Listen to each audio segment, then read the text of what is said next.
Who were the best and worst graded Tampa Bay Buccaneers by Pro Football Focus in week number 3 versus the New York Jets? Let's talk about it. Shout out to Sleeper, by the way. More on them a little bit later on in this video. You guys have really enjoyed this series, so I'm continuing it now for the third week in a row. Let's go ahead and start off with the offensive side of things. So first things first, we have Keefe here with the top offensive grade with an 85.6. Now, unfortunately, as of the recording of this video, Keefe has been placed on the injured reserve. His season is over with a broken leg, brutal injury for Keefe, right? Wish him nothing but the best. But Keefe was very instrumental in run blocking. He actually graded as the top run blocker for the Buccaneers in this game. In terms of pass blocking, he was number 4. So, fantastic work by Keefe overall in this game. He was a blocking specialist, so you would hope that he could be very good in that role, and he was.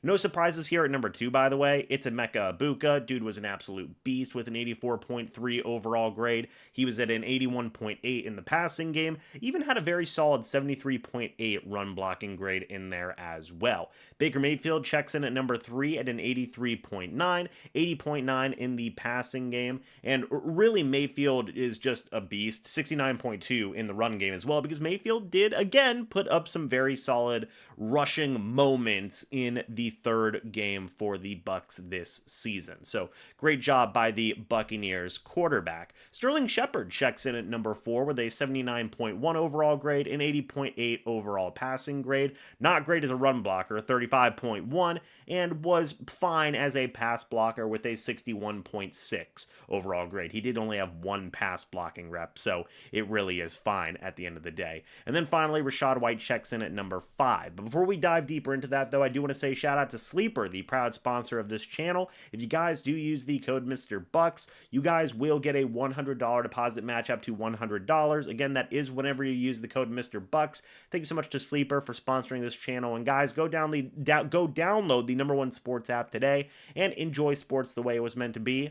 That's together. Now, back to what we were talking about. Rachaad White, 69.2 offensive grade, 59.2 in the passing game. That's fine. Very good pass blocking with a 79.3. He helped out tremendously in terms of dealing with the Jets blitzing and just the overall pressure. So, great job in the run as well. The 69.2 overall grade, same grade as Baker Mayfield, and even a 60.0 in terms of run blocking. Now, for the bottom 5 offensive players, you've got Ben Bredeson checking in at the lowest with a 40 overall grade, a serviceable pass blocking grade at 60.8, but a really bad 40.6 run blocking grade. He was going up against Quinnen Williams for most of the game, so to be honest, it is what it is. Elijah Klein checks in as the second lowest graded Buccaneer at a 40.6. Very solid 79.0 pass blocking grade, but an abysmal 32.4 run blocking grade. Again,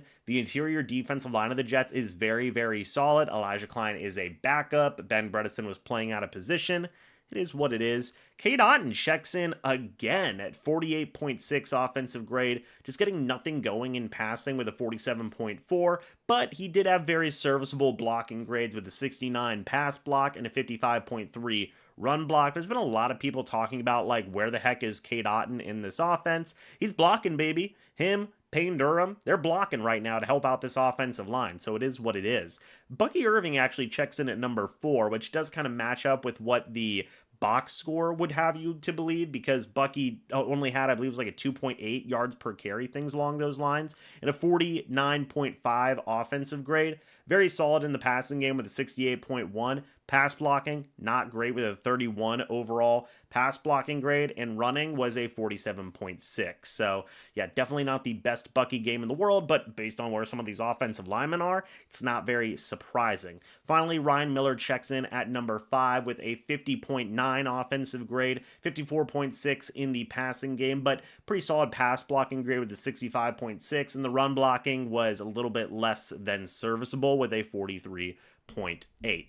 Now for the defensive side of the ball, by the way, Mike Evans checking in at 51.9 here. Not great run blocking with a 28.8. He did have a holding penalty in that game as well. But going on to the defensive side of the ball, look at these scores, guys. Jamel freaking Dean with a 92.2. I think that's the highest grade we've seen this year, by the way. Absolutely elite grade here from Jamel Dean.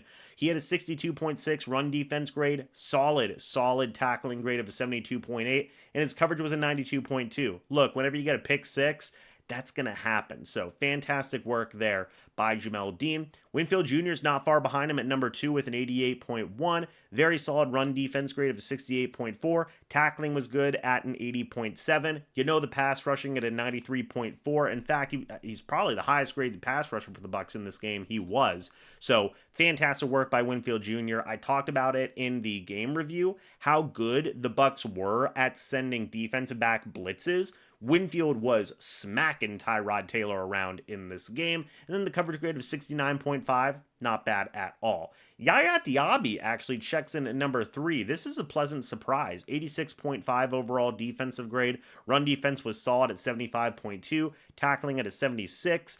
Pass rush at an 85.9 in there as well. And coverage at a 62.1. You know, hey, not bad numbers at all for Mr. Yaya Diaby. It seems like he is finally starting to put things together slowly but surely in terms of becoming that complete pass rusher in registering some statistics. I believe he had a sack in the game against the Jets as well.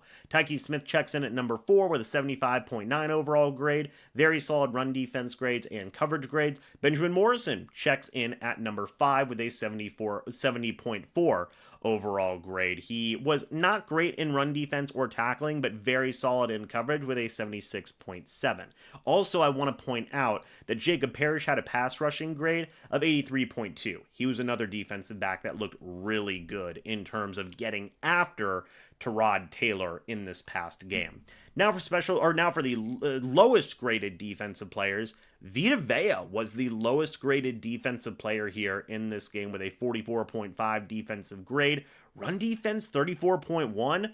That's rough. Tackling grade of 28.3. Pass rush and coverage grades were serviceable. I don't know why. He only dropped back into coverage once, thank God.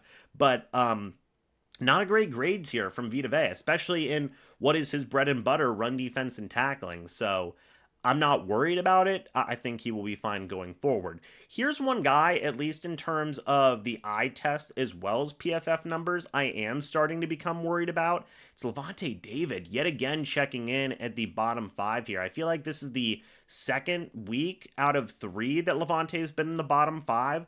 47.8 overall grade. Run defense is solid at a 77.0, but the tackling is still really rough, a 36.1. Coverage grade of 43.8. It does feel like Father Time is catching up to Lavonte David, at least early on in the season here. Logan Hall checks in at the 3rd lowest graded at 52.3.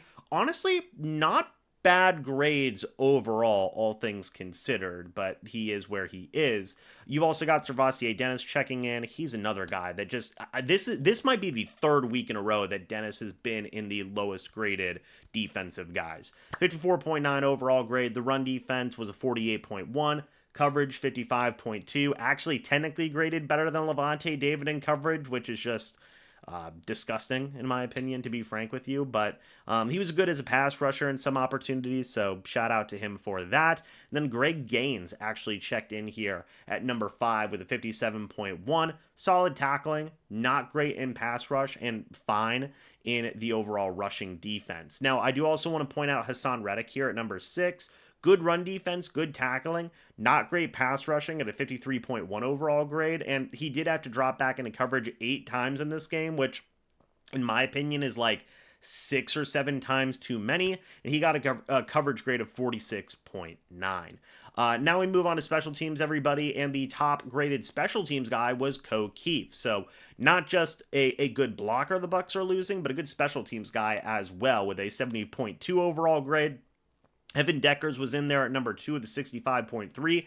Deion Jones is back. I feel like Deion Jones has been in here a lot throughout this season, the past 3 weeks, I should say, on special teams. So solid special teams guys, 65 overall grade. Payne Durham checks in at a 64.2, and then Anthony Nelson checks in at a 62.9. Lowest graded special teams guys, Marquise Watts, 45.0. I'm going to be honest, and I'm going to click on this and look this up.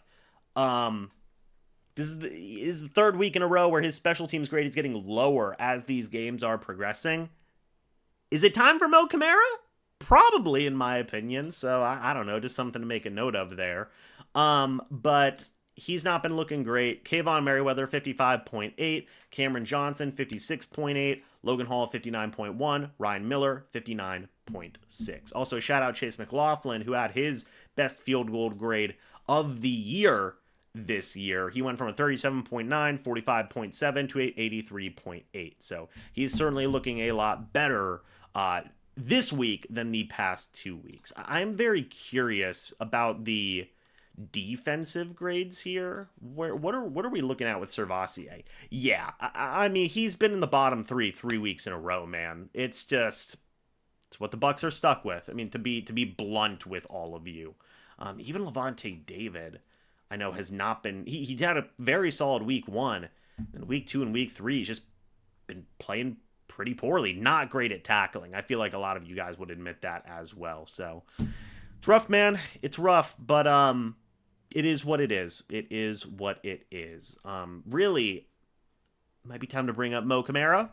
Just my opinion. What are your guys' thoughts and opinions about these PFF grades? Are you surprised by some of them? Not surprised by others? Let me know. I'd love to hear about it down in the comments section below. Thank you guys so much for watching this video. Hope y'all enjoyed. And as always, guys, I will talk to you all in the next video or the next live stream. But until then, and as always, guys, goodbye for now, and go Bucs.